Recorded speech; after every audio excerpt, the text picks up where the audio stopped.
Welcome to this tutorial video for the Land and Buildings, where we're going to discuss the new non-Land and Buildings lease section.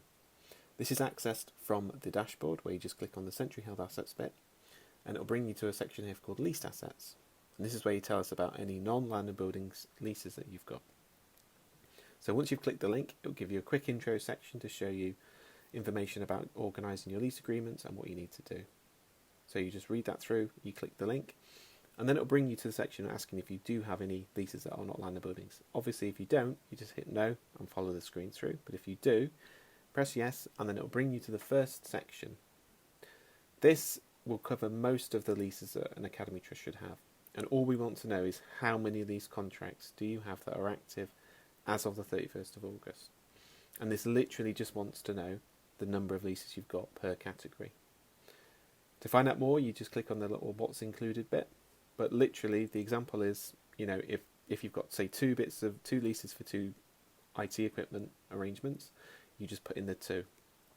So that's regardless of if you have a lease for a few hundred or just one. Okay. If you've got any lease vehicles, we'll need to know details about that. So if you don't, just press no and continue through. But if you do, what we want to know is how many vehicles do you have per lease, roughly what kind they are, and then who can use them. So is it just the Century Held Asset Trust section, anyone, or if it's just an individual academy, you just select from the drop down which academy within your trust can use it. Once you've done that, you just need to tell us how much it costs you per month, when did the lease start, and when did it end. And then you get to the upload section where you'll upload the lease agreement. And this is just like the rest of the form, where you can click add a document, you choose the file,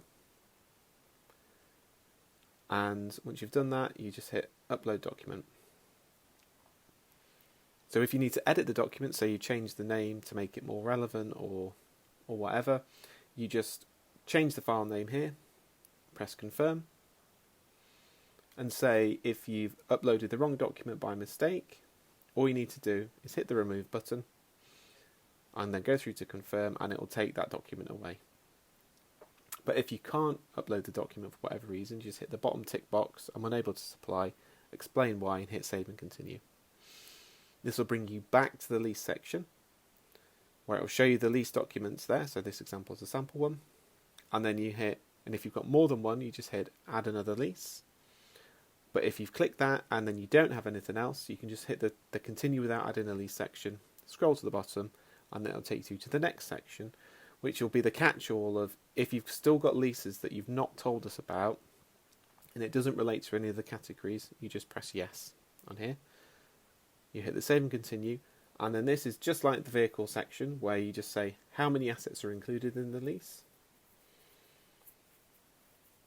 and then details of what it is. So it could be, this example's camping equipment, but it could be, I don't know, anything that's not previously been categorized.